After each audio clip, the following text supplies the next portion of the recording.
Hello guys, কেমন আছেন সবাই? আসলে অনেকের খুব ইচ্ছা পুরানা পুরানা বাড়ি দেখার, মানে পুরানা যে বাড়িগুলো অনেক দেখা, যেমন 100 বছর আগের, 150 বছর আগের অনেকের ইচ্ছা। যদি এই ধরনের ইচ্ছা থাকে তো শরীয়তপুরে সৈন্যগঞ্জ চলে আসেন।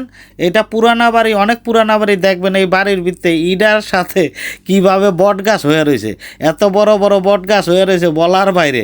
এত পুরানা বাড়ি, মনে হয় যে 150-200 বছর আগের বাড়ি। আসলে পুরানা বাড়ির ভিতরে কিন্তু ইতিহাস থাকে, অনেক ইতিহাস খুঁজে পাওয়া যায়। ইতিহাস জানতে হলে আমাদের শরীয়তপুর আসেন। শরীয়তপুরে অনেক জমিদার ছিল, সেই জমিদার ইতিহাস শুনতে পারবেন এইসব বাড়ি দেখলে। এর দেখেন কি বড় বড় গাছ হয়ে রয়েছে, বট গাছ হয়ে রয়েছে এই বাড়ির ভিতরে। তো এটা কত পুরানা বাড়ি হইতে পারে একটু চিন্তা করেন। যদি ভিডিওটি আপনাদের ভালো লাগে অবশ্যই আপনারা কমেন্টে জানাবেন। এর দেখেন কত সুন্দর সুন্দর গাছ হয়ে রয়েছে, মানে অসাধারণ অসাধারণ লাগে। আপনাদের কাছে কেমন লাগলো অবশ্যই কমেন্টে জানাবেন।